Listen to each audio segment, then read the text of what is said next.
This episode is presented by the Visit Cedar City Brian Head Tourism Bureau. Discover the art of adventure at Utah's gateway to the parks. Cedar City is within a few hours' drive from 6 different national parks and monuments, and only 30 minutes from fresh snow at Brian Head Resort. Check out visitcedarcity.com to plan your next trip. This episode is sponsored by the Cedar City Business and Innovation Center, dedicated to supporting local businesses and entrepreneurs. It provides resources and services aimed at fostering business creation, growth, and retention. The center features the makerspace, where entrepreneurs and small businesses can have access to 3D printers, video production, and photography equipment, t-shirt printing, and more. Whether you're starting a new venture or looking to expand an existing one, the Cedar City Business and Innovation Center offers the tools and guidance to help you succeed. To learn more and get involved, visit innovationcenter.cc. Hello and welcome to another episode of Explore Local Podcast, presented by Visit Cedar City Brian Head in partnership with Cedar City Iron County Economic Development. This is produced by Dallas Smith Media, and I'm your host, David Johnson, Economic Development Director for Cedar City and Iron County. All right, and today we have Michael Bahr on the podcast. He's the Executive Managing Director of the Utah Shakespeare Festival. Welcome, Michael. It's great to be here. Really excited. Yeah. I have actually been excited for months to bring you on the podcast. Yeah. For me, Utah Shakespeare Festival strangely holds a dear place in my heart, but not because I ever went growing up, but because, and maybe I'm jumping into this too early, but I had a high school English teacher in Arizona that every year she would take students up to the Shakespeare Festival during the summer. Yeah. Yes, Mrs. Welch.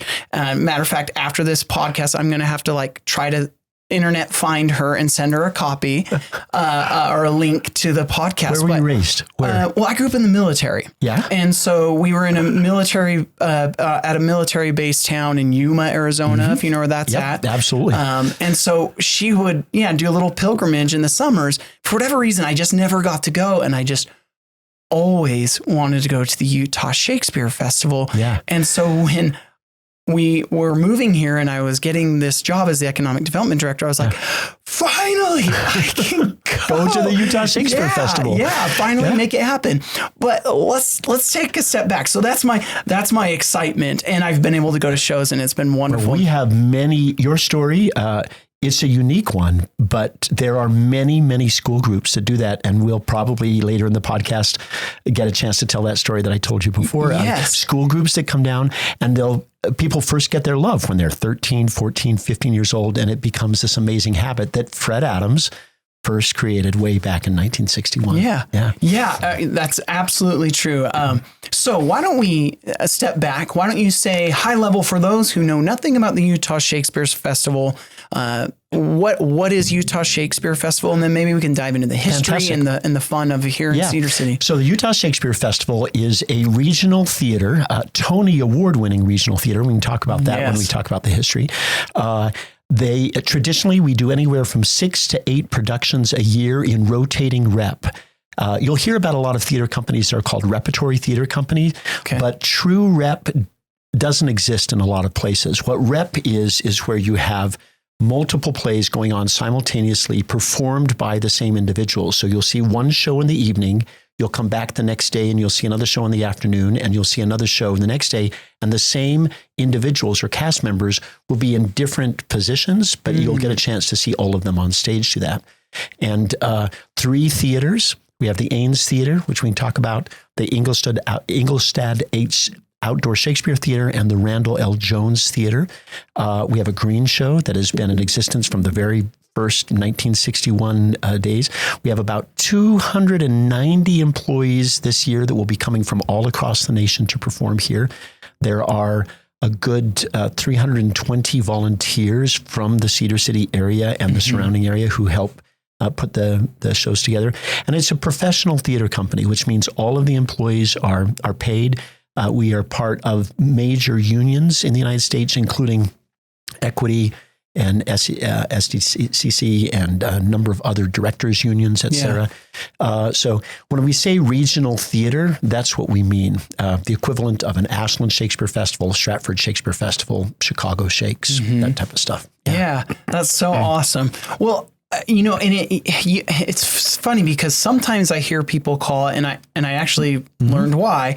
I hear sometimes people call it the Utah Shakespearean Festival, and other times just the Utah Shakespeare Festival. Do you want to tell the change on that, and then let's dive way back into how it all started? Yeah. So when it first began, it was called the Utah Shakespearean Festival.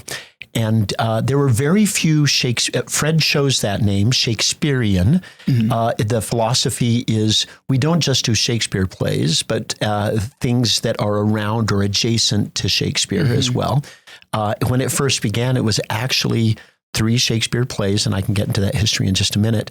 And then a number of years ago, we looked at the 150 to 180 theater festivals across the country, and we were the only Shakespearean festival. And we chose to change our name to Utah Shakespeare Festival instead. And we got a little bit of pushback. I can imagine. There were patrons who said, no, we're the Shakespearean Festival. And we said, you know yourself as the Shakespearean Festival, but many, many other companies, they just call them Shakespeare. And a lot of people shorten it up anyway. It makes it easier to say Shakespeare Festival, Shakespearean Festival.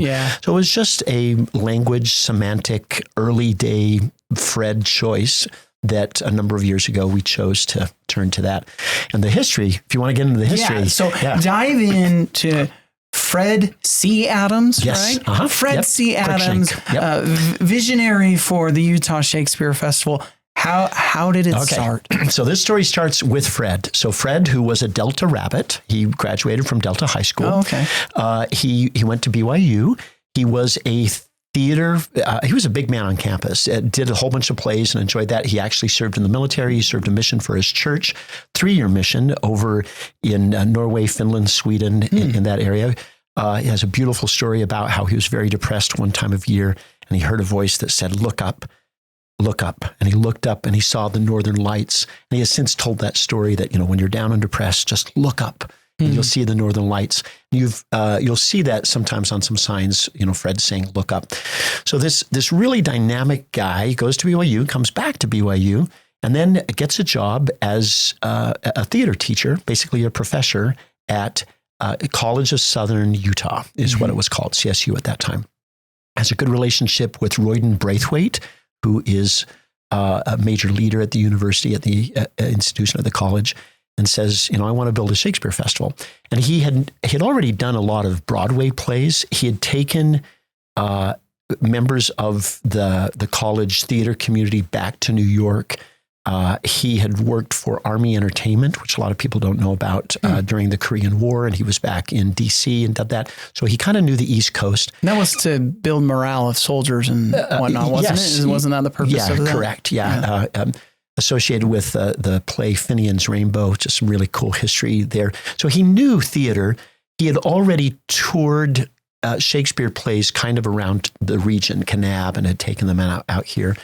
And as he tells the story, he said he had tried some other plays, Broadway plays, and the audience, the Cedar City audience, was okay with that.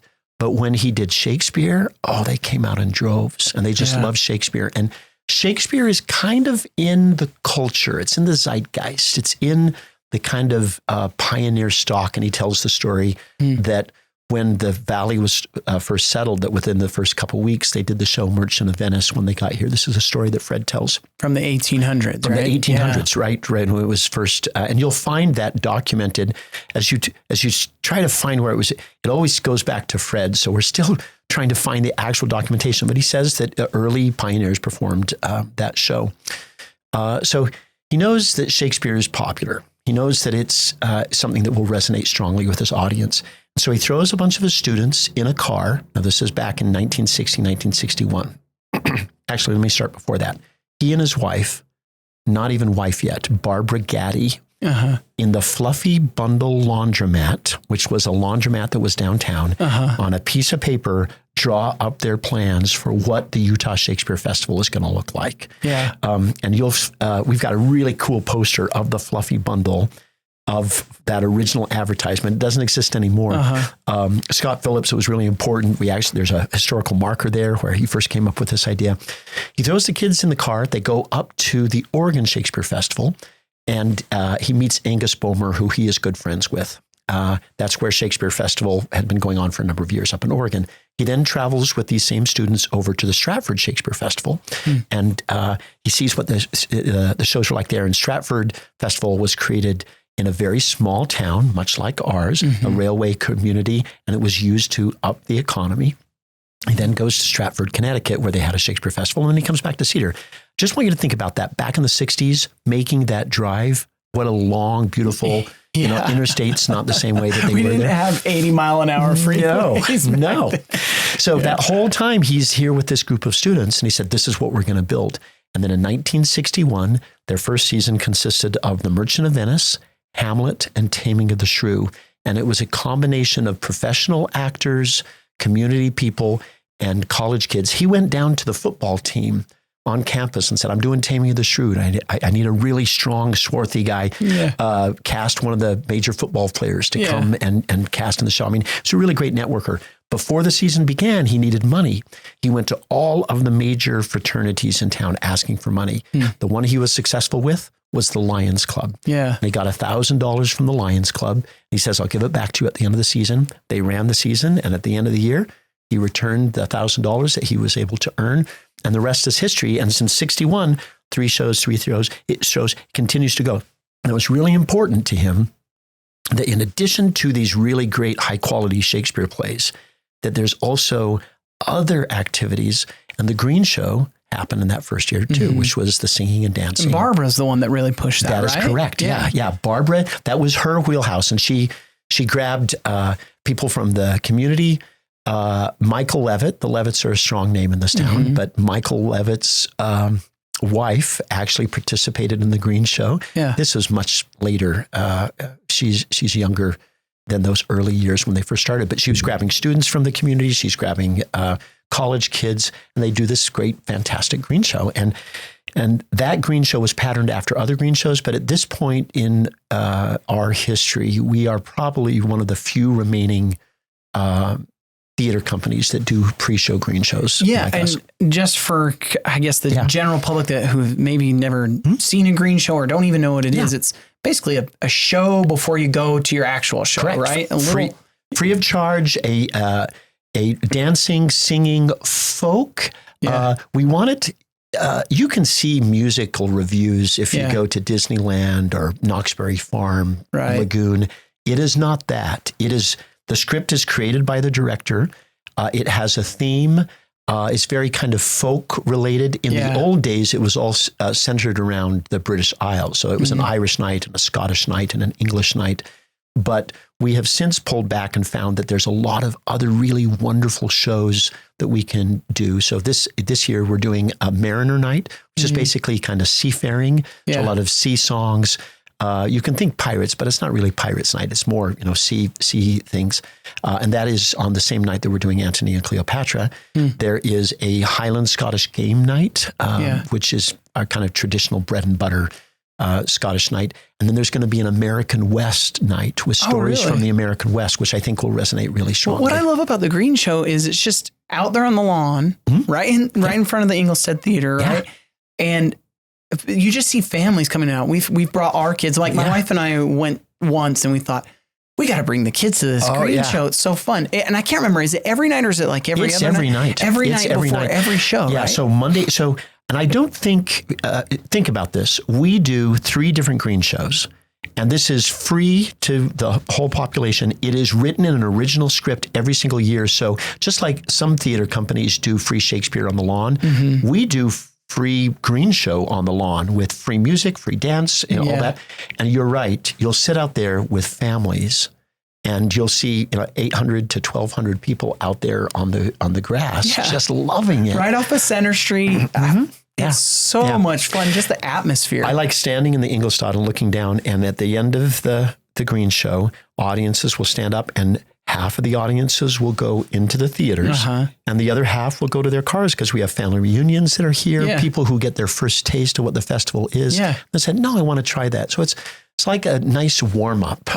And when you leave, I'm not sure if you've seen all three that we do each year, but you're edified by the end of it. I mean, it's high quality performance. Oh, for sure. Reflective. And those actors, they're the hardest working actors in the company, because then they run into their dressing rooms, get ready, and then they come out and they perform on the Shakespeare plays that evening or in the musicals that evening.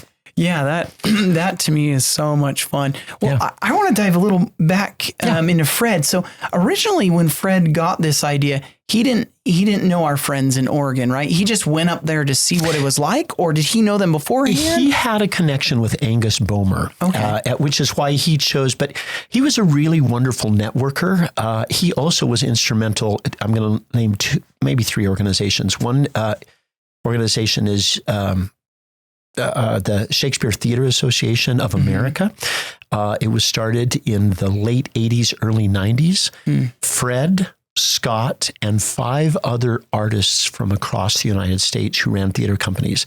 Shakespeare Theater of Kentucky, the Shakespeare Theater in D.C., there is a Behind Bars program. There's a Texas Shakespeare. And this group of people, they got together in D.C. and they said, we're going to create a organization where people who do the art of Shakespeare, basically managers, directors, artistic directors, can get together and collaborate and network and say, how do you solve this problem with a union? How do you solve this problem to get audiences together? It grew and grew and grew until, we've got about 150 members now. It is no longer called the Shakespeare Theater Association of America. It's now called the Shakespeare Theater Association. The reason why we dropped the America is because we have people from Ireland. We have people from Argentina. The Shakespeare's Globe is a part of the organization. And Fred helped organize this. Absolutely. Association. I give credits to Fred and Scott and a wonderful visionary by the name of Doug Cook. And Doug Cook came in the early years of the festival too. He was also a great networker. Fred was just a really beautiful kind of community builder who would wrap people in here. So when you ask the question, he just said, we're going to start this program. He also had a lot to do with other college fraternities and college organizations. So he knew Angus already. And he said, this is what we're going to build. Let's go up and see what this is running like. Yeah. So he went up there and Angus opened up the doors to him and showed him everything that happened this way. Tyrone Guthrie is a very famous, he didn't know Tyrone, but he, using his Fred Sparkle and magic, was able to get into that space too. And the fun thing about Stratford, Connecticut, it has the name Stratford. It's named after Stratford in England, just like Canada Stratford, this railway town, which now is known for the Shakespeare Festival. Also the name Stratford. Eventually, Stratford, Connecticut, the theater closed. And I have hosted people from Stratford, Connecticut who want to get their theater going again. Yeah, right. I can imagine. So they've come out to the Shakespeare Festival, our Shakespeare Festival, and have said, hey, can you help us? What are ways that we can do this? So in the same way that it inspired Fred, we're also trying to inspire growth and give back.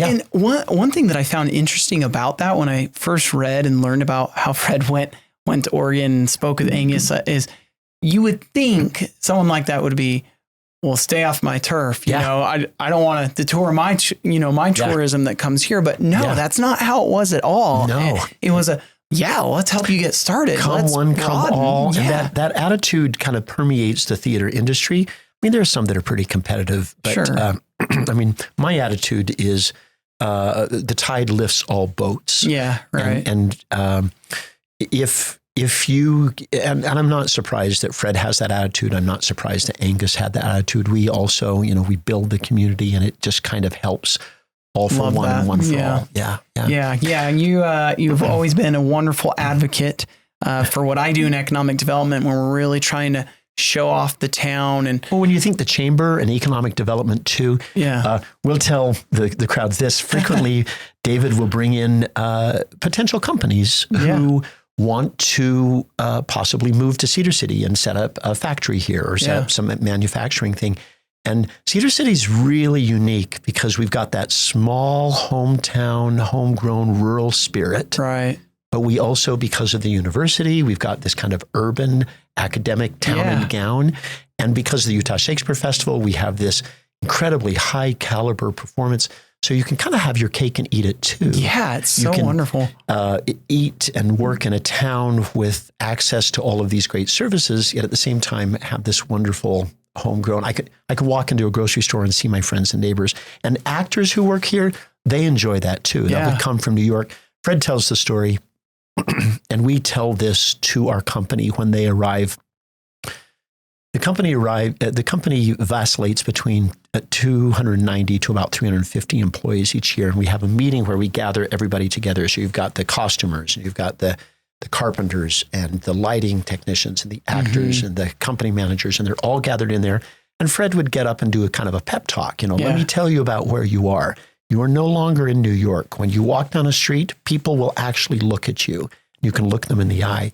When you walk into a grocery store, there's a certain bit of language you need to use that is appropriate. But know this, they love you and they love the Shakespeare. And he would do this speech for everybody to just kind of get them up. Yeah. It became so popular that we actually recorded it. He's since passed, but as part of our opening, I'll do comments to the crowd. John will do comments to the crowd as our artistic director. And then we'll show the Fred talk. Oh, and he will talk about that. Yeah. I was actually wondering as you were explaining this, if that's something that you've kept up, that tradition, because there is a uniqueness in the hometown feel here. Cedar City is kind of one of those big, small towns in a way, in addition, we've got all of our outdoor recreation here that we have. Our historic downtown, which the Shakespeare Festival is right down there by the historic downtown. So, matter of fact, when you're talking about the green show and some people leave for their cars, I'm like, and some people leave and go eat at the pub or eat at Centro or, peruse the downtown area. It's I just love the synergy. There's that amazing, another Fred story. And this is true. I've heard it from him and heard it from others. So, as the festival was growing, there will always be growing pains between all of these outsiders coming in and the town here. And he was talking to the Chamber of Commerce and to the city fathers. And he said, we're bringing dollars in. He said, let me prove it to you. And so he got a whole bunch of silver dollars and he took red fingernail polish and he put it on the silver dollar, put a little USF on the silver dollar, and asked that the ticket office would give out change and give them silver dollars in that. And then he would say to the patrons, I want you to go downtown and buy something downtown and use the silver dollar, and we'll track those silver dollars at the end of the year. That is so genius. And then people will see those silver dollars spreading through town and show the diversity of the commerce. If I had one of those, I'm going to keep that silver dollar. I'm not going to give it away. But the real genius of it is he's forcing conversations. He's forcing patrons to go down and go to Bullock Drug, which they do all the time. Go to the grocery store and say, hey, I'm here for the Shakespeare Festival, so that the people who are from the town and the people who are from there. And as we grew, I mean, there were multiple people who worked for the festival from there. As it continued to grow and we had to fly people in, and now we've got professional artisans who are making all those things, there was less interaction. And as the audience comes more from Vegas, more from Salt Lake, more from this, and less locally based, we need to find ways to continue to lean into that community. Agreed. So it's, but as the founder, I mean, I remember when we celebrated our 25th anniversary of the festival. So think of it. This Shakespeare Festival has been around for 64, coming up now in 65 years. That's our 65th celebration will be in 26, which is a pretty important celebration. But in the 25th celebration, he made T-shirts. And because he loved spangling things, he had these little diamonds put in the T-shirts. And then he would want those people, I mean, of course, they weren't real diamonds. But for the diamond anniversary, and then he would have us parade downtown and do things downtown. I mean, I want to tell one other really cool story. So when we got the Tony Award, first of all, the Tony Award is, the Tonys are a New York-based award, and it's given to all of the high-achieving shows on Broadway. There's only one award that is given outside of New York, and it's the Outstanding Regional Theater Award. And it goes to communities like Chicago and LA. These big cities. Big cities. So when he got the phone call in the year 2000 that we had won the Tony Award, he said, fantastic, we'd like you to come back and accept this award. He said, I'll be bringing 5 people back with me. And he goes, oh, no, there just needs to be 1. That's how we do it out here. And he goes, that's not the way I do it. There will be 5 people that will be coming with me. And so you see him getting that award with 5 people standing behind him, leaders from the board, leaders from the community, et cetera, so he can celebrate them. They flew into the airport. There were fire trucks out there with hoses spraying water that they went underneath. Oh, yeah. Then he climbed in this amazing convertible, and he gets in this convertible and he sits on the back, waving in his Fred fashion. And then they paraded around town with fire trucks and a police escort, like you just brought home the football trophy, right? Yeah. So they're all around town celebrating, and people are clapping and cheering. And he pulls into the auditorium parking lot. And he had previously asked anybody who has anything to do with the Shakespeare Festival to gather around the outdoor Adams Theater. So if you're a volunteer, if you're a patron, if you're anybody who's working, so there's some 300 to 400 people all around the theater. And he gets out and he gives the Tony Award to the first person. And then it was passed from person to person to person with 300 plus people touching that award until it eventually comes back into the theater and is resting. It just sounds like a movie montage at the end, like, and and it's a slow motion with the tears. As you describe it, that actually got me this vision, because there's this wonderful statue of Fred there, which I guess he didn't love. Apparently. No, he was not. No, I had this. Wasn't about him. I had this vision of a statue of him handing a Tony Award to like a kid or an actor or someone in the community. And there were kids there taking it. Yeah. If you look at it, it's in the Randall now, and spinning it and looking at it and smiling and so passing it. That's my idea for the next Fred statue. If you guys create one, is him handing the Tony Award for the community to a to child. pass around. Yeah. That's so great. Yeah. I love that story. Yeah. Because like you said, his focus it wasn't about him. It was about the community. He was sharing this love of acting, of theater, of Shakespeare. So one thing I want to kind of briefly dive into is when he started, they didn't have a stage. No. And it eventually grew into the Adams Theater, which we don't use now because it's all wood. Correct. But talk a little bit about what they did that first year and how it got to the Adams Theater. Yeah. I love these stories. Because the Adams Theater was built to look like the one out of London, right? Yes. And I can't remember, BBC or someone came and did a series. Absolutely. There, right? Okay, so I'm preempting you a little bit. No, that's great. So he had dreams. He says, we're going to build an authentic Shakespeare theater. So he starts talking about that in 61, but they don't have that in 61. And so they, if you know where the auditorium is, and old timers will know what I'm talking about here. So there was an auditorium, which at this time was a state-of-the-art building. It's an older building now. There was actually a kind of library portion that was a part of it. And then there was this large, immense grass, and he performed out on that grass. Yeah. And so out of wood and cardboard and other construction materials, they built this authentic looking Shakespeare stage. And it was kind of based on how the old Ashland. So there are 2 pillars. Oh, I just hit that again. Talking with my hands. 2 pillars in the middle of the stage. And they would set this stage up every year. They would put the chairs out on the lawn. And in addition to putting the chairs on the lawn, they would build risers so you could see it in the back. There was some little trees. There are multiple stories around this town of young boys who would come up on bicycles and would hang on their handlebars and watch the rehearsals. Talk to Mayor Green about this. Yeah. He says, I remember going out there on my bike. I was talking to someone else the other day that said, I went out there on my bike, and they would hang out on the trees to kind of watch what was going on in the lawn. I'm telling this story to an alumni group, and there was a guy that was there from the 60s, and he said, I helped Fred set up those chairs. I said, you did? Oh, he paid you to set up the chairs? No, he didn't pay me. He said, I need you to set up these chairs. And he just brought people in to make the chairs. And then another story about the chairs is because they're on the grass and these got to be there all season, I mean, that's going to ruin the grass. Yeah. So we got to figure out a way to still water the grass. So he would drill holes in these metal chairs so that when the sprinklers or when it rained or whatever, it would drip through the grass. And those stories I've heard from multiple people too, as they put them together. Yeah.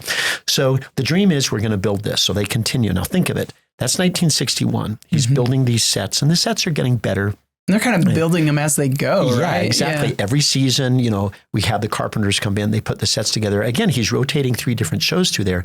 It's not until 1977. So look at that span of time. Oh, yeah, 16 years. Yeah, for them to build the outdoor Adams Theater. And the first thing they built was what's called the Tiring House. That's the back of the stage. Yeah. And then the audience portion, which completed the wooden O, which it says in Shakespeare's play, this wooden O, that wasn't completed until the next year after that, still 78. And there's pictures of audience members sitting there with programs in their hands, blocking the sun that's coming from the western setting sky, which I'm comforted in seeing, because anytime you build a new theater, we had challenges with sun coming through too, until the trees get large enough to actually fill it around. So that's in 77. 78, they finished the whole completed thing. After they're completed with that, in 1982, Jeremy Irons from Lion King is a famous actor, young at that time, and the BBC come over and film, because at that time it was the most authentic Elizabethan stage in the world. That's so awesome. Ashland is doing Shakespeare up there in a large, it's a huge space. And Stratford is doing in also a kind of outdoor space, but they're large. It doesn't have the same intimacy that our space does. Yeah. And I've seen actors, it's a very small community. There was an actor that frequently performed in Ashland who we were actually had on our stage too. And I caught her talking to one of her friends, looking, and she said, "Isn't it wonderful?" So there's this kind of magic here in this 1977. So a lot of people ask, well, if it was so magic, why did you build the other place? Yeah. So going on with the history, when the recession occurred in the late 80s, the iron mines closed west of town. It was tough here for Cedar. And what industry was still successful? It was tourism. Yeah. And so Fred approached some really great visionaries in town and said, if we can get some economic development dollars, we can build this other theater, which is the continuation of the dream, because he's not done. Yeah. He's built the Shakespeare Theater, and now I want to build a Shakespeare Theater, and I also want to build a theater for Shakespeare's of other lands, and then another theater for up-and-coming Shakespeare, new plays. And so the Randall Theater was built, and it opened 87, 88, 89 is when it opened. 3.5 million in economic development, which in the next 3 to 4 years, all of that money came back into the community. Right. That's an indoor theater for those who haven't been. It is. Yeah, it's an indoor theater. We started with some classic dramatists and then found that a combination of both a musical and then other classic dramatists to put it in that space. And then Fred started talking about, okay, now we need to build the center for the performing arts. We're going to have a complete center here. And for those of us that remember when he would talk about how it would have a babbling brook in the middle of it, and it would have this, and it would have, he had all these dreams planned for the building and construction of that. And it took a little longer for us to get people behind that, because this is how I tell the story, because we were having such a great time in this outdoor Shakespeare theater that they didn't see the vision. They went, no, why? And if you look at it now, this other space is going to last another 50, 60 years. Yeah. The wood edifice, there's already decay that's happening. In the original Adams Theater. One, yeah. The metaphor I use is, he's trying to get us to the promised land, and we're saying, no, we love Egypt, man. It's really nice here. That is a great metaphor, because even now I keep thinking, man, I wonder, if it's the most authentic theater, at least at that time. Yeah. Because for those who don't know, they're not using it right now, and we can go into the Inglestead Theater here in a minute. Right. But I, not even being from here, I'm like, I want to preserve that and find someone, get the BBC or funding from someone to preserve it and restore it. But the truth is, it's such a high cost to restore. Yeah, millions. But it's, to me, like this historic building and its level of authenticity. I'm not even being from here. I just want to do everything in my power to preserve it somehow. But there's the practical level that's like, how do we do it? And so if any big investors are listening, feel free to chip right in. Utah Shakespeare Festival, Southern Utah University. You'll be happy to know that we still use it. So all of our education offerings in the summer, so we teach classes. There's no better space. Make sure your kids take the Playmaker class. Make sure that they take our actor training class, because they're literally performing on that stage in that. And in many ways we've surpassed, we've expanded. Yeah. And I have many theater friends who walk in and they go, oh, this is a beautiful space. Yeah. But as you say, the finances that would be required to both maintain the Ingolstadt Theater where we are, and then also in this other space. And when you ask, how did Fred feel about it? Fred says, "I'll tear it down." Really? And I go, "Dude, you can say that. You brought it into the world. The rest of us can't say that." They've closed off the balcony because there's wood decay that's happened up there, but we still do a lot to kind of maintain and keep what's there right there so that we can use it for our educational offerings. Every fall, we have the Shakespeare competition where 120 schools come. We got like 3,000 kids on campus. They come in and my daughter participated in that when we were living in another town before we moved here. Did she go to Westlake? What school was she at? We were in Blanding, if you know that's at San Juan High School. There's a great theater program there. But she was with a dance company, actually. And so that dance company had this performance that her teacher put on, and we came all the way over to watch. I could spend an hour talking about that. Yeah. What time of the month is, or what it's time October. of the year is that? It's October. It was like actually, it was as I was interviewing for the job. I had my second interview for the job that same weekend. Wow. So you came to town and went, whoa, what is this? It was just, it was very good timing. So anyway, sorry to digress from what you were saying. I'll spend 2 minutes on the Shakespeare competition. Shakespeare competition was started in 1977. Again, visionary Scott Phillips and Fred Adams said, well, here's the real story. There was a teacher in Provo by the name of Ray Jones, an amazing theater teacher. I knew him personally. And he said, "Fred, you've got this outdoor Shakespeare theater. You've got all of these actors coming from across the country. You need to host a Shakespeare competition." Yeah. And Ray had every year he would take his students down to Bakersfield, California, where there was a Shakespeare competition. He said, "You need to do this here." And in the first year they started 77, 10 schools. By the time you hit 82, I know that because there's about 25 schools that are participating, and I participated as a young actor in that Shakespeare competition. That's awesome. It's a fun story. We can get it. We may have time for that. I don't know if we got time for that. At first I thought you were saying 82 schools, but you meant 1982. 1982, yeah. So in 1982, I was going to Richfield High School, and we went to this little Shakespeare competition. Yeah. I went down. The story I tell is I was the world's smallest Petruchio. I played the role of Petruchio. I feel like I bond with you. You and I are not men of large stature. No, but we make up for it in energy, right? We certainly do. So I got a scholarship to SUU. I probably would have gone to another school, but I ended up choosing this school instead, and the rest is history. And then by the time I came back as the education director about 26 years ago, we had about 45 schools. And then in between now and then, we have upped that to 120 schools. And not only do we bring theater kids in, but we bring dance students in, which is what your daughter did. Right. And we bring music students in. Right. So there's this all-encompassing, that whole non-competition, all for one and one for all? It's a competition, but we have homeschool groups, we have after-school groups, we have large 5A schools, we have people from California, a group that travels, I kid you not, all the way from Wisconsin to participate in this event. And it's stellar. I mean, it's an amazing event. One thing I want to give a plug about just in general about theater is, so I did theater in middle school and high school, and then I stopped for a little bit, and there's a reason, I'll say why. And then I got back into it because one of my friends said, "Hey, you've done so many hours of theater, you can qualify to be inducted to the National Thespian Society." So that's what got me back into it.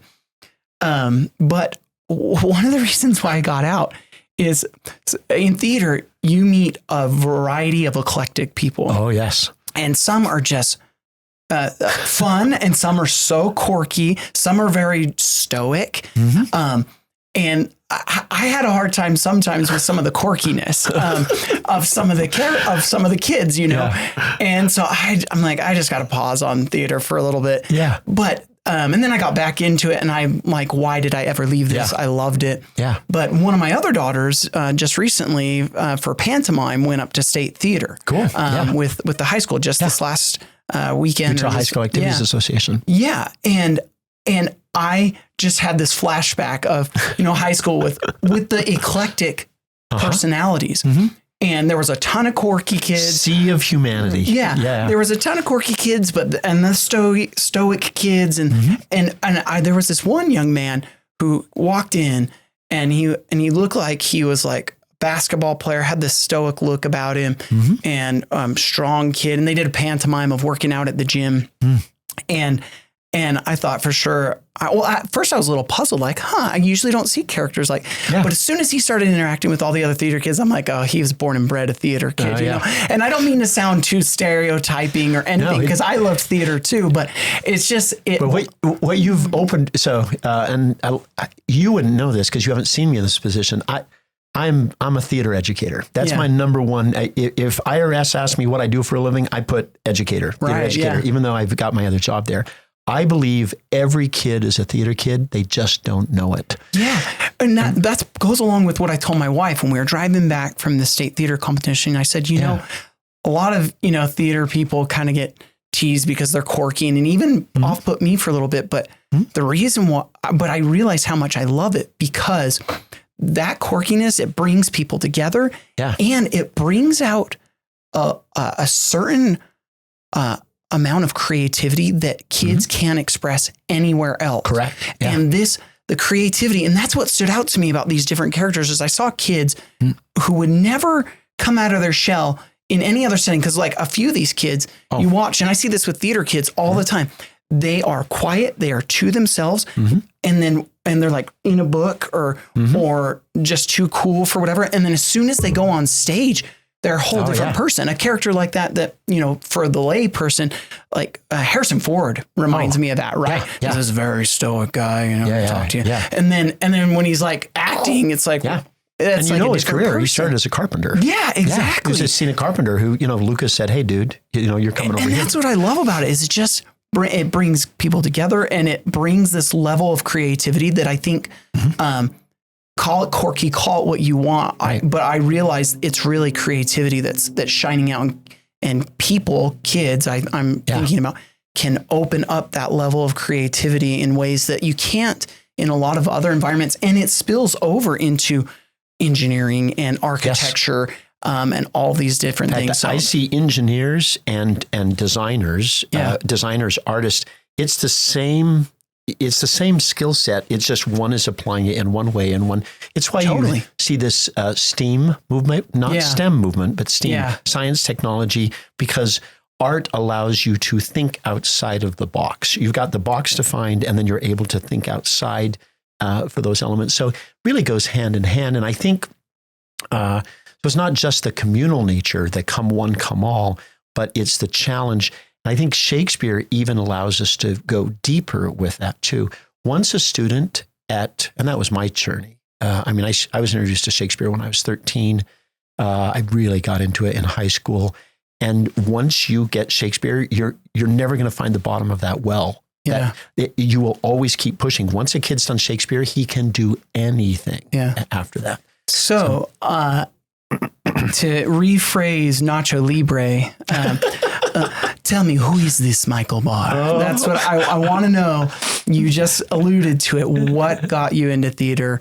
And tell me kind of about your journey and your love for it. And then I want to kind of dive into maybe the history of some of the other prominent characters that have helped the Utah Shakespeare Festival absolutely, come what it is. So my story, which I'll be kind of quick about. I was a nerd. Meaning I was a gifted and talented kid who excelled in classes, A's, all the type of stuff. But at a very young age, about 7, 8, 9, I discovered theater. And my mom goes, oh, I've got an actor here. You've got to do this. I played curtain, Sound of Music. Cuckoo, cuckoo. Regretfully, they tell us, oh, you're so good. We need to. So she would mother of 7, she would take me out to audition for this. And I excelled at it. I did a good job doing theater stuff. When I was 13, I already alluded to this. I took a theater camp and my teacher, Agnes Broberg, said, you need to do Shakespeare. And I did Friends, Romans, Countrymen, Mark Antony from Julius Caesar and didn't go back, man. Oh, just loved it after that. But we've already alluded to, but I was very small and I'm a bit of a nerd. Kind of Ernie on My Three Sons. I'm just kind of quirky little guy. And so great that we know these things about ourselves, right? But I knew that at a young age. I knew that I'm just this little quirky guy. So I love theater, but in high school, I'm the last to mature. All of my friends are big, tall, lunch bunch with all these. I joke, I'm still waiting for that. I know. I don't know when it's going to happen, but yeah, I'll find out when I grow up. And so I never got cast, and which was a gift. I never got cast in the leads. I never got cast, but I was always cast in these kind of character roles, these quirky, interesting, dynamic, steal the show cameo pieces, which I'm grateful for. And I actually think that all great, successful people are scrappers. They started and then they grew up from the chorus because you learn the work ethic there and do all that type of stuff. So it didn't just come easy. Yeah. Yeah. So I, and my theater teachers, all of them said, oh, wow, you're an actor. You're an actor. When BYU came calling, needing students, they didn't go to the football player looking guys because they're looking for someone who looks like 13 years old. And so I would get cast in all of these BYU productions, all of these community productions where they needed these really special skill sets. So I played sometimes special. It's like Liam Neeson. I need a very special set of skills. That's a very special. Yeah, but I'm not doing any of that stuff. Anyways, Taken. Michael Bahr, David Johnson, star in Taken. we should do our own reenactment. Yeah. So I had quite, but I said, I'm not going to do a career in this. I can't do a career in this because it's acting. And my parents actually encouraged me to go into the theater. So while all of my friends or parents were saying, do not do theater, they were saying, no, you need to do theater. You need to go into theater. Your parents, you said. My parents were encouraging me to do that. Yeah. No, huge support. And I said, no, I want a mortgage. No, I don't know. This is tougher because I knew, and I was a bright kid and knew what I was doing there. I got a scholarship, as I shared. I got a couple scholarships, a couple acting scholarships. That's and so I came awesome. to SUU, and I went, oh, what's my career going to be like? I'm 19, 18, 20 years old, and I look like I'm 13. Who am I? And I found immediately that I started getting cast all the time because you don't have to cast a 13-year-old. It's like the Matthew Broderick thing. Yeah. You're going to get cast. So I played 13-year-olds until I was 33 years old, just playing these. And there's some really meaty, beautiful things in those roles. But the real gift came when I came to school and I went, wow, actually, theater is a huge career. And I've told this story multiple times, never to you. When parents come up to me and they go, I don't know what to do.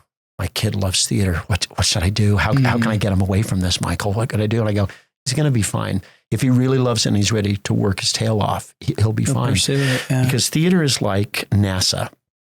You got one guy on the moon and you got 1,000 people down there getting them up on the moon. Yeah. It's like the military. Everyone thinks of a soldier, but you got lawyers, you got cooks, you got mechanics. You have multiple people in the military doing that. And theater is exactly the same way. Right. So for every one actor on stage, there are 7 people that support that. So I found lighting and I loved it. I found scenic design and I loved it. I found this. And it wasn't until my final year that I went, education, I love it. And as an educator, I taught in California, I taught in Northern Utah, I taught down here. As an educator, you are a producer, you are a director, you are a designer, you are all of those things together. Everything I learned about my present job, I'm talking about executive managing director, I learned in California, because what is a school board but a board? What is an audience but stakeholders? What are grants and funding? It's the same game. That sounds like a contemporary Shakespearean quote or something. What is a school board but a board? But, that's it, man. Well done. We should do that Liam Neeson take.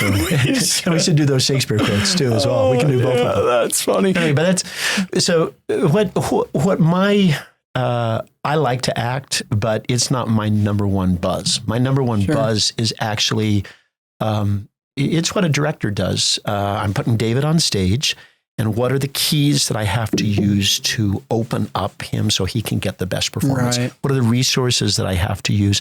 And theater skills are applicable across everything. These same skills are used in your job, there.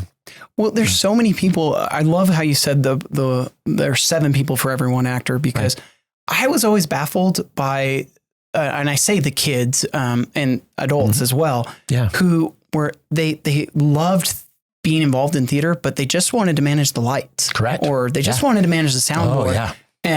Or stage crew. And I thought, why would anybody want to do stage crew? Why wouldn't you want to be up there? But They didn't, but they loved theater. They're top of those are the people behind the curtain that you don't see. They are top of their game. They are. We just had a design meeting for Steel Magnolias, which is coming up this summer. There were 27 people in that Zoom room from across the country, Maine, Chicago, etc. Top leaders in their game talking about the lighting. And when you see what they can do with lights, I'm referring to these lights, but a color spectrum, all that. When you see what the designs look like, and when you talk to John, you can talk a little bit about that process. It's amazing. And the entry point was probably through a play. It was probably through acting. But when you go, that's just the tip of the iceberg. Really? And they know more about, I like the lighting and sound world. That's why I have an affinity to Dallas. There are some really cool things that happen within that world, but design, all of that is great. In fact, I think this is a nice segue into Scott Phillips. Scott Phillips. Yeah, please. He's on our city council. He was the former executive director and was there for years. He was the first full-time paid employee of the Utah Shakespeare Festival. Fred was employed by the university, but in 1977, Fred hired Scott to be the marketing director. And so he did marketing. I learned marketing director through the 80s from him. But he also had multiple gifts in management and in policy and all of those other gifts. You need to get him on here because as he tells the story, he was raised in Caliente, Nevada, loved theater. And they said, okay, his mom and dad said, you can do theater, but you need to have something else. And so they had him get a business minor so that he can do that. And his theater career worked out really well for him. Yeah. I mean, for all those years. Right. But the parents wanted to make sure that he had this business acumen as well. And that came together with his love of theater and turned him into this amazing networker. And you can see that in his demeanor. I before we got on, I was thinking about Scott. And I'm like, he has just this refined demeanor about him. I'm like, he is the Laurence Olivier of Cedar City, and it made me think. Then who is Michael Bahr? And what is Michael Bahr? Are you the Kenneth Branagh? No, I don't know. I love Kenneth Branagh, but Kenneth Branagh is fabulous. Are you kidding? No, I'm this little jester. I'm this little jester. Just I have to put on my nice hat. I like to say that everything I learned about working in a room, I learned from Scott Phillips, because Scott Phillips, I mean, he makes sure that everybody around those rooms is important. But I've all those quirky characters that I played in the other, but it's fun. So in the line of succession of overseeing the Utah Shakespeare Festival, was it Fred and then Scott and then you? So that's terrifying. No, no, it's they say third time's the charm. Yeah, exactly. Well, they were pretty amazing. So I'm teasing. So Fred was the artistic director and was the artistic director for years and was seen kind of as that vision. But he would say this: he surrounded himself with people who he seemed as smarter than himself. So they were smarter, and Scott didn't come in until he worked before then and then was hired full time until 1977. So you still have 16 to 17 years. So early visionaries, Cam Harvey, Doug Cook, who I've already mentioned, they were Doug Cook was a scenic designer. Doug Cook designed the Adams Theater. Really? Nobody knows that name. But Doug Cook was the guy. If you walk into our offices, you'll see two names up there. And for me, those were the visionaries: Scott, Fred, Doug Cook, Cam Harvey, who were kind of leading the vision for that way. And then there are other many great leaders who are actually still with us, who still work in the organization. I can talk of great marketing leaders, great development leaders that we had within that time. Jill Schuler, who helped us during that time. There was a time when Scott stepped down and Frank Mack was hired. And I don't know if you ever met Frank Mack. I don't think I have. So Frank Mack was hired as the executive producer. And Frank Mack was here for about 5 years, 6 years. So Fred had already stepped down as artistic director. He was the executive producer. And then there were two amazing names, and I'm going to give these names to you: David Ivers and Brian Vaughn. And people who are listening will remember them. They were actors on our stage. Brian had been with our organization for some 16 years, and he was the artistic director and kind of led the artistic charge. alongside David Ivers, who was also a great actor-director, who is now working out in California at South Coast Rep. So there are a number of other names that people may not know. Brian was here in town for a number of years, as was David. David was also here in town. Frank Mack was here for that time. David left after Frank was here during that time. He left about 2 years ago. And went back east to work North Carolina, South Carolina. He's now in Michigan.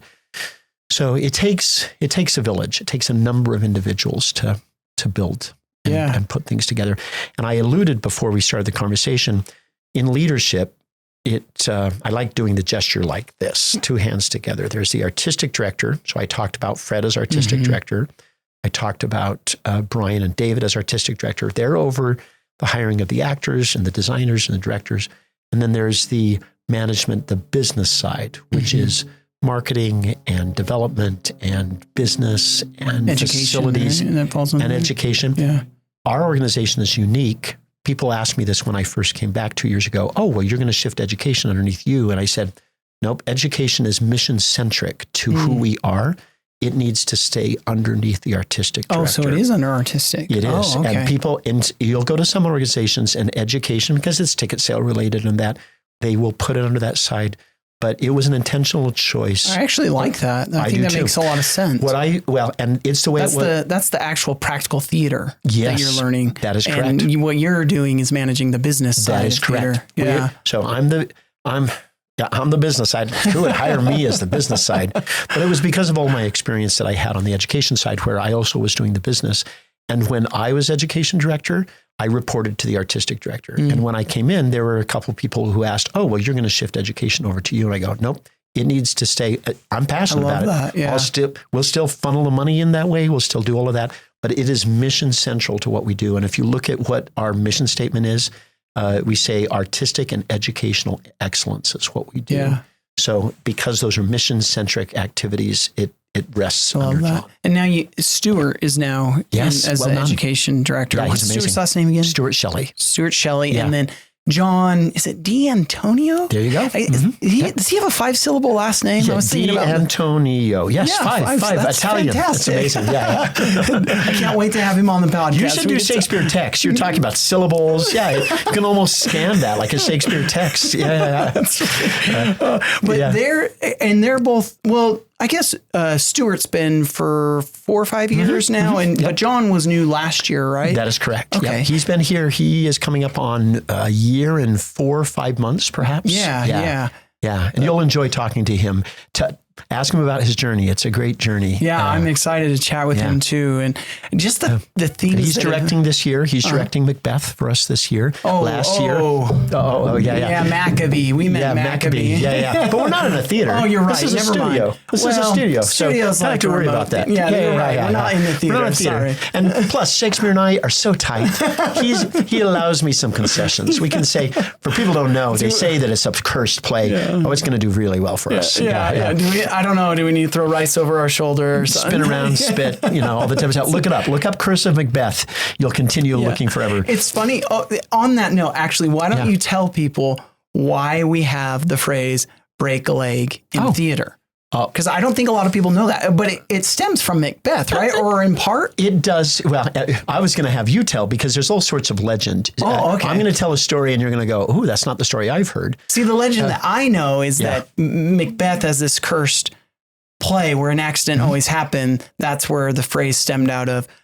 Break a leg rather than good luck, because you didn't want to say Macbeth and you didn't want to say good luck. But so you don't want to hear other iterations. There are multiple legends. I'm going to tell you this and you go, oh, that makes sense. So the curtains at the side of the stage, are called legs. They look like legs, those two black legs. And so when you step out behind that curtain, you're breaking a leg. You're coming out from there too. That's a very practical, boring version. It's boring. Right? It's not near as fun as the other stuff too, as well. So, and there's all sorts of lore around.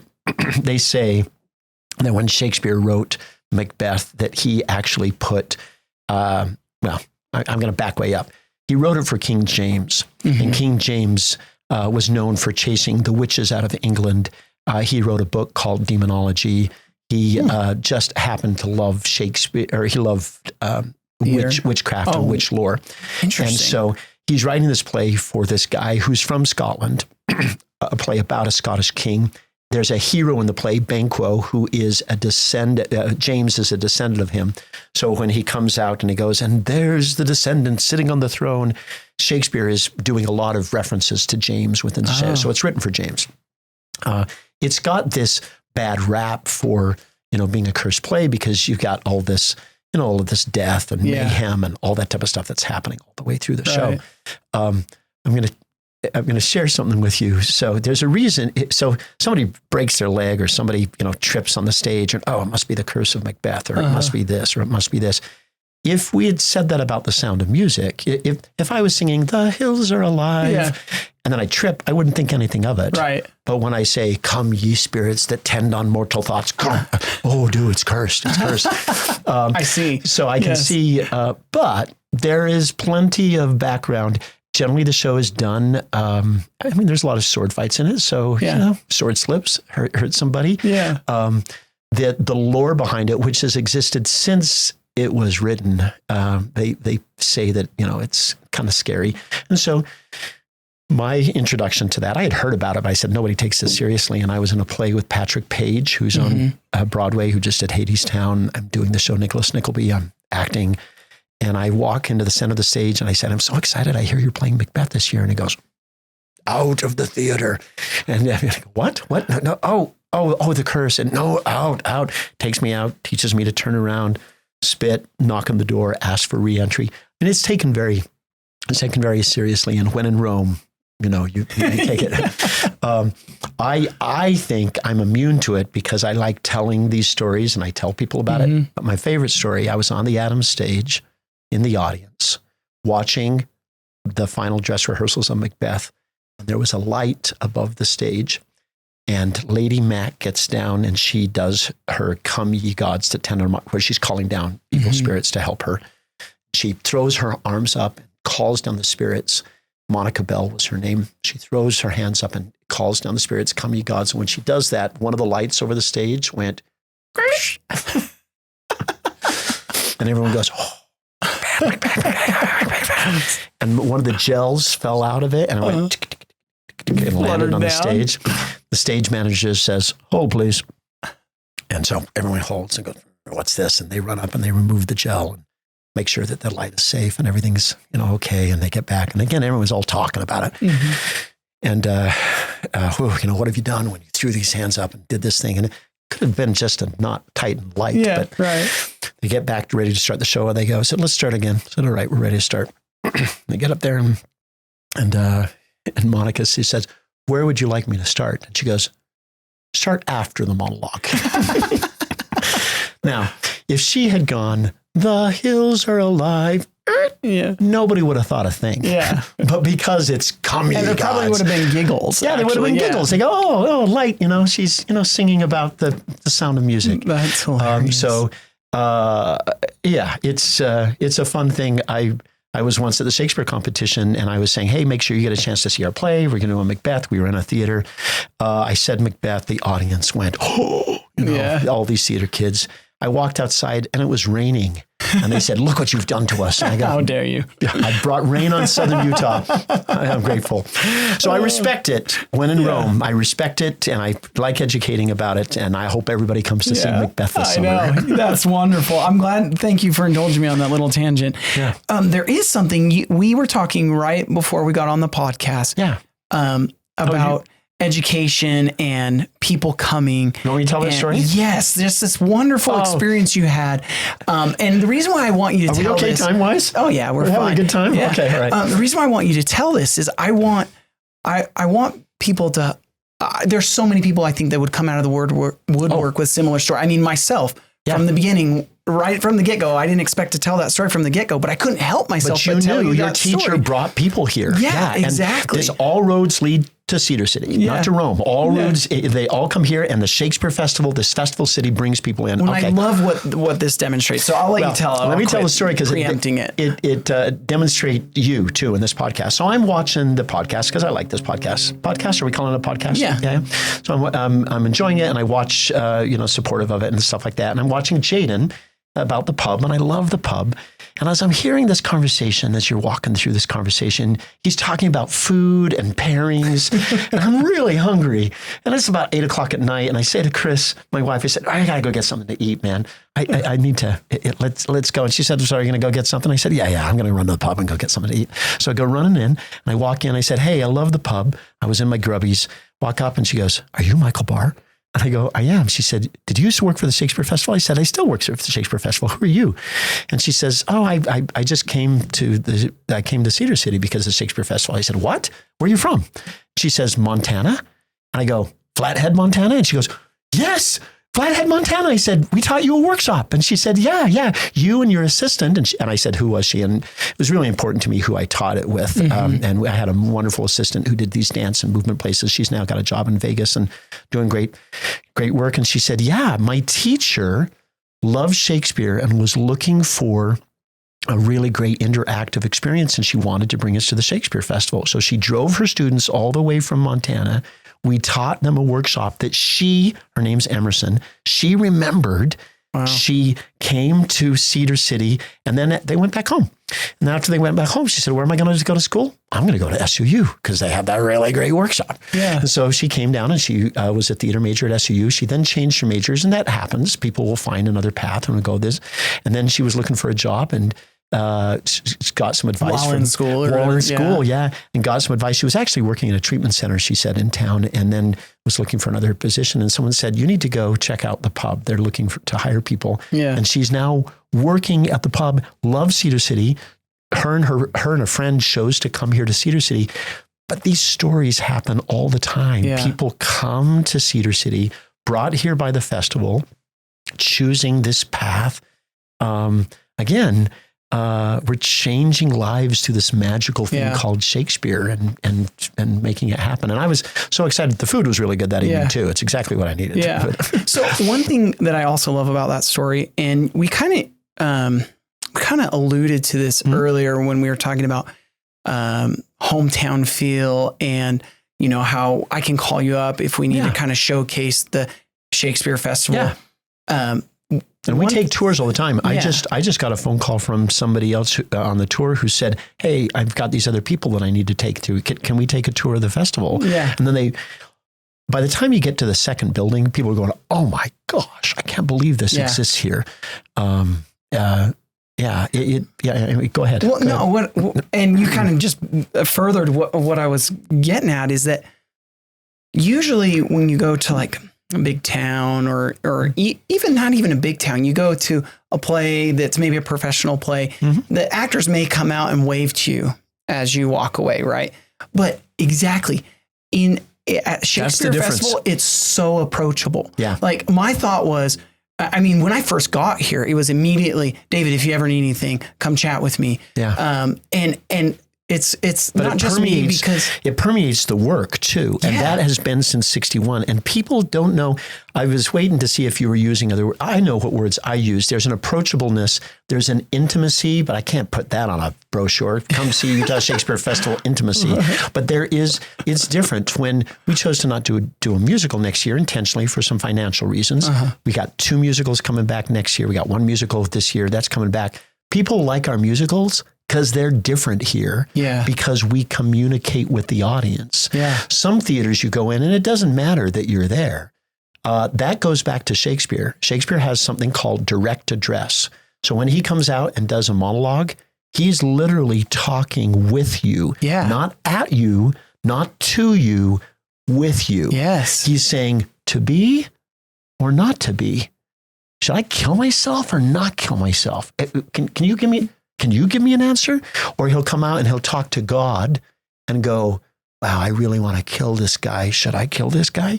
And Shakespeare did that. And I think that's permeated all of our works so that they become these approachable, intimate experiences. And that's on and off the stage. Yes. That's what's fun about it. That's what's so cool about it is I hope, like with this young woman that you saw that works at the pub, that she can have more interactive experience. I bet a lot of people come thinking it's like any other place where, oh, that was cool. But if I were to talk to Michael Bahr, but, and not to demean, but when somebody talks to Michael Bahr, they'll realize, oh, I can talk to Michael Bahr and I can learn about this. I mean, those are some of my favorite experiences. Well, if you look at that legacy, those people we identify, Fred, Scott, David, Brian, Frank, those individuals, there is, that comes with the territory. There is an approachability. There's an openness that is required.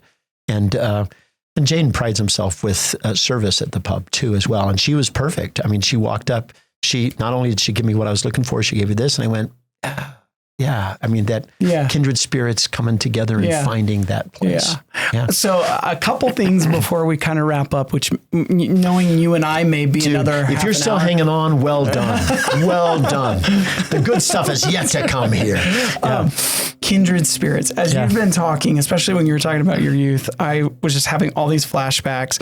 I first got really into theater 13, 14, 8th grade. Yeah. And they were doing a play, and I can't remember if I've mentioned this on a previous podcast. They were doing the play Phantom of the Soap Opera. Oh.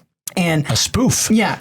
Satire. And so I just went and auditioned. I thought, sure, why not? That might be fun. I didn't even know what instigated me. And then I got my part and I thought, and I was the detective was the thing. And I'm like, okay, I got this little side part. That's fine. And my friend who got there was the Phantom, then there was the director and a few of these main characters. And my friend and I, as kids do, we wanted to count who had more lines.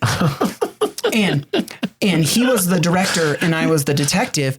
And he had the first most lines and I had the second most lines. And I had this epiphany. I'm like, I'm a main character. Oh, yeah. And that did so much for me, like boosting my confidence, because I just went in and just kind of did it. Yeah. And then continuing to act. And then when you were talking about playing more like the side character, so most of my high school plays, the other reason why I kind of stepped out is they would just always pick female dominant plays and often musicals. And I'm an okay singer. But I like acting. And I do like singing. But the parts I would get would just be these random side parts. Like one year we did Anne of Green Gables. Well, I got cast as a schoolboy that had to pull a girl's hair and kind of fight, and, but after the play, so this is one of those flashbacks for me, as you were describing. After the play, so many people came up to me and said, you guys completely stole the show. That was so funny. And I'm like, but I was just this little random side character. And I just had these realizations. That there are no small actors. No small parts. No small parts. And so you have to have the right, you have to have the right personalities or character types or individuals in those parts to play those. I give credit to a guy named Jerry Elison. He's since passed. He was an incredible, if I were to go back, who's my mentor? Fred, Scott, the great. And before them, it was Jerry, who was really great at taking 80 people in a play and making sure that every individual had their moment. And he would build these, again, scene stealing, amplified moments. I was in Oklahoma once. The farmer and the cowman should be friends. We're singing that song. And he cast me as this little farmer who would fight with the biggest cowboy. And he knew he could make a funny bit because I'm Michael Bahr, Liam Neeson. Sort of thing. And it ended, the whole thing focused and ended with him holding me up and against a wall, this little guy being held up against this wall by the neck by this guy, and me getting a huge laugh, stole the show. It's beautiful, and building those moments. So again, it's about what you do with what you have there. Well, and you were also talking about how when you acting and how your parents were supportive, and my parents were always supportive of whatever I did, but I was the very practical one. And I always joke, I'm not clinically bipolar, but I'm always very serious or very not. And so much so that some people only know me serious, and when they see me not, they kind of like, whoa. What? And then other times people that know me goofy, when they see me serious, they're like, whoa, where's that coming from? but I was so practical. I drew lots of illustrations, like really good at drawing, and I was in acting, but I was so practical. I'm like, I can't pay for a mortgage doing this or whatever. Yeah. And it wasn't until adulthood, and you described it so perfectly, that there are all of these opportunities within the arts to participate, even if you do become an architect or something more practical, or what's stereotypically more practical. Yeah. There's all these opportunities. Now, this is kind of a stretch now bridge to the other thing that I want to talk about, and then I want to wrap up with whatever you want to talk about. One thing we haven't mentioned, we mentioned the Green Show and the different theaters, but there is a little educational piece that you do outside. Oh, yeah. Will you talk about that? Yeah, absolutely. So so in the late 60s, I'll do it from a history perspective, Fred had the Green Show, and he had a pre-show orientation before the show starts. He did that in 1961. He said, you're going to see a show about Merchant of Venice. Let me tell you, so I can get you into the show so you're not afraid, because that first 5 minutes, whoa, where am I? And then all of a sudden you get it and you're in. So he did those orientations. And then a guy by the name of Michael Finlayson, who was a famous British director who came to the festival in the early 60s, came up to Fred and he said, Fred, you're missing an opportunity. You need a post-show discussion about what they've seen. You need to, after they get done with the play, come out and say, I really love this, or I didn't understand this, or this encourages me to be a better person, or I can do all this type of stuff. And so in the late 60s, 68, 69, 70, Michael Finlayson conducted these post-show discussions, and they're really famous. And then Michael Bennett was out there, and then a guy named Ace Pilkington, Jerry Crawford, Nancy Mielich, and now Dr. Isabel Smith Bernstein, and a whole cadre of other individuals. These are scholars, dramaturgs who conduct post-show discussions after the shows. So at the festival, it's not just about the plays. You see what the show's going to be about first. You go to the Green Show. You then go to the play. You come at 9 o'clock the next morning. This is free. At 10 o'clock, you go to the next literary seminar. So you talk about what you saw in the afternoon. You then talk about what you see in the evening. And then at 11 o'clock, this is all free. You go to a prop seminar where they show you how to make the props. So Ben Homan explains how we made these props. On the next one, you go to a costume seminar, which is on Tuesday and Friday. And then on Wednesday and Saturday, you go to an actor seminars where actors sit out there and they talk about their life in the theater. Literally 24/7, we are doing and talking about the theater. And all of these are free. They're not free to us. They're free to the patrons. Yeah. And we still have to pay for these to happen. Here's the thing. They sell tickets, because I'm sitting out there. I just saw the show, and now you're talking about this other show, and you go, well, I want to see that.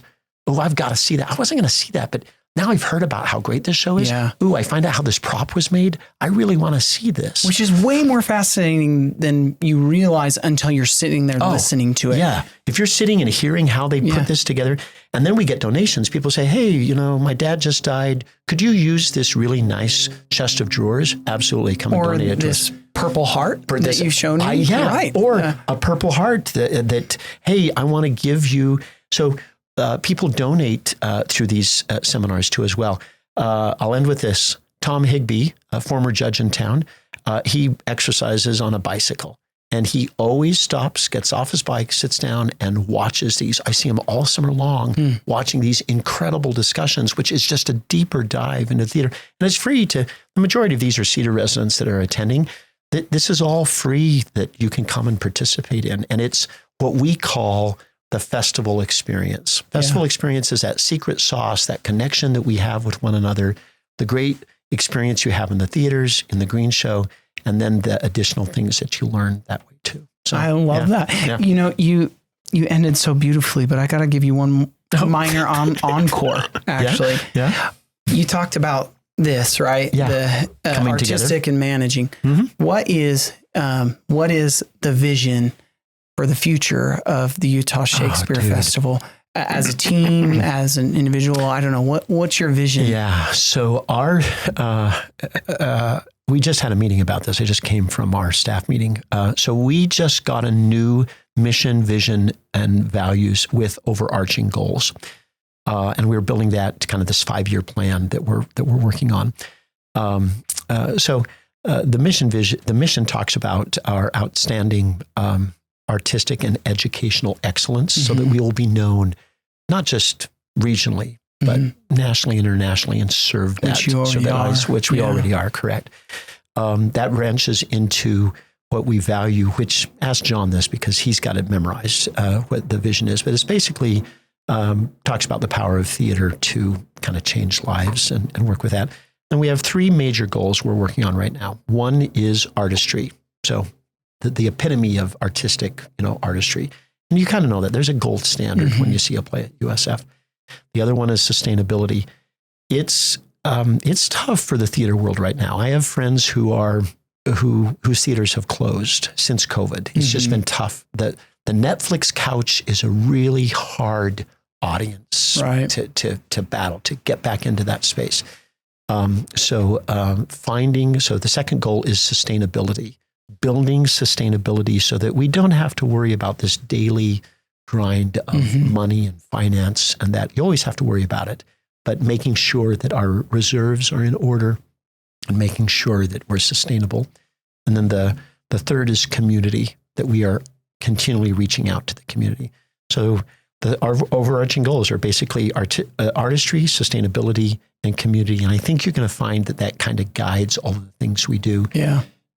You heard on April 22nd, we're going to be doing a invite to the community from 4 to 6 to come and celebrate Shakespeare's birthday by taking tours of the theater and learning about what our season is and coming in for all of those things. That's just another way that we're reaching out to let people know what we're doing.